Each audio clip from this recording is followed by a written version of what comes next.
Hello friends, welcome to another Instagram tutorial. In today's video, I'll show you steps on how to change your name on Instagram. Changing your name on Instagram is a very simple process.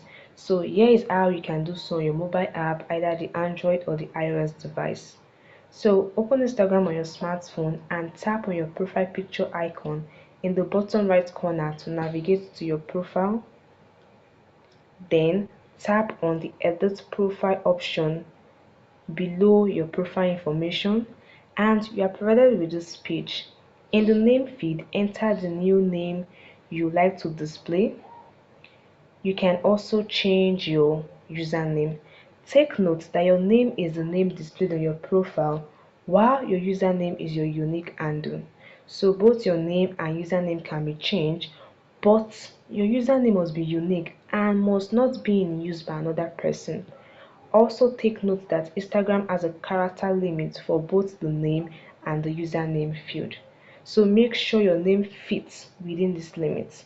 Now, after entering your new name, click on the check mark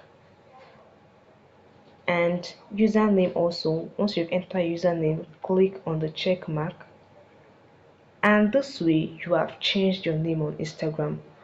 Although Instagram allows you to change your name and username, but frequent changes might be restricted to prevent misuse. So following this step, you can easily update your name on Instagram to reflect your current preferences. I hope you found this video helpful. Please like, share and subscribe for more useful content like this. See you in the next video. Bye.